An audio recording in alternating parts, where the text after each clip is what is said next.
Մամիջանյան, Նիկոլ Փաշինյանը մոտ 1 ժամ առաջ իր էջում գրել է, ես ուզում եմ 2 հատված մեջ բերել, որ դուք դրա վերաբերյալ ձեր գնահատականը կարողանաք հնչեցնել։ Ասում է, հեծի այն աշխատողներ, ովքեր իրենց գործը թողած զբաղված են քաղաքական խարդավանքներով, հուլիսին կազատվեն աշխատանքից։ Հետո շարունակում է, նրանք, ովքեր հեծ աշխատակիցներին պարտադրում են հավաքների մասնակցել, կդատվեն։ Հետո ասում է, հեծի այն աշխատողներ, ովքեր Ափսոս ել մեր ժամանակը, գիտեմ բովանդակությունը։ Չէ, ուղղակի սա, պարոն Մամիջանյան, արդեն հնչում են գնահատականներ, որ կան Հայաստանի Հանրապետության վարչապետի աթոռին այն նստածը, որը ձախողել է մեր երկրի արտաքին եւ ներքին քաղաքականությունը, դարձել է 5000 լույս տղերքի մահվան պատճառ, հայաթափել է Արցախը, ամբողջությամբ խայտարակության է հասցրել մեր բոլոր ինստիտուցիոնալ կառույցների աշխատանքը, դուրս է եկել հայ առաքելական Սուրբ եկեղեցու դեմ, կազատվեն աշխատանքից իմպիչմենտի միջոցով։ Ափսոս ժամկետ չեմ կարող նշել։ Սպառնալիք կա այստեղ, պարոն Մամիջանյան, այսինքն ինչ է։ Իհարկե այստեղ կա սպառնալիք, իհարկե այստեղ կա ուղիղ ներգործություն, իհարկե այստեղ կա ներգրավվածություն հեծը խլելու գործընթացի մեջ, բայց Փաշինյանի հանցագործությունների մեջ դա շատ քիչ տարբերություն է տալու իր հետագա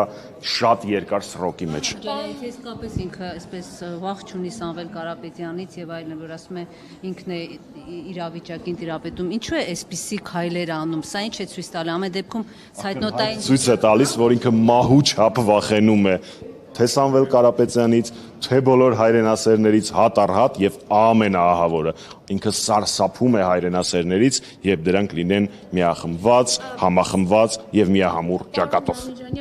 Վերջապես մեր հնարավորություն հասավ հարցը։ Շնորհակալություն։ Իշխող ուժի կողմից չեն դադարում մեղադրանքներն ու քննադատությունները երրորդ նախագահի նկատմամբ։ Մասնավորապես 3 ՔՊԱ-ական падգամավոր Ռուստամ Բաքոյանը խոսելով Սրբազան պայքարի մասին, Բագրատ Սրբազանի կալանավորման, նա նաեւ խոսեց 2016-ի Սասնա ծռերի գործողությունների մասին, այդտեղ նշելով, որ դա գործող օրվա իշխանությունների կողմից ծրագրված իրադարձություններ, իրողություններ ձեր Մակայլու արտաքին մարդահրավերների հետ կապված։ Ես այդ մի պահը բաց էի թողել Ռուստամ Բաքոյանի ասածից։ Նախ Ռուստամ Բաքոյանի քաղաքական գործընթացները վերլուծելու ունակությունները թույլ չեն տա կարծիք հայտնել այդ գործընթացի մասին, զարմանալի է որ փորձում է, այդ մեկ։ Երկրորդ, թե ինչպես են այդ հրեշավոր իրադարձության հետևանքները մեղմվել ներքին եւ արտաքին ճակատներում եւս մեկ անգամ ցույց է տալիս նախագահ Սարգսյանի եւ հանրապետականի հաջողված քաղաքականությունը եւ երրորդ անդադար նույն բանն ենք ասում 7 տարի իշխանություն են եթե տենց բան կա որևէ հրապարակում նկատի ունեմ իրապահ մարմիններից այդ գործընթացի վերաբերյալ կա այս մարդիկ չեն հասկանում որ իրանք էլ անպատասխանատու բլոգերներ չեն ինչ որ անհասկանալի տարածումով իբր ընդդիմադիր այս կամ այնտեղից սնվող գործիչներ չեն իրենք 7 տարիա ցավոք սրտի իշխանություն են եւ եթե նման բան կա այս 7 տարվա ընթացքում դա չեն կարողացել բացահայտել եւս մեկ անգամ ասում եմ որ այո 16 թվականին տեղի ունեցած հրեշավոր դեպքերի ահաբեկչության հետևանքների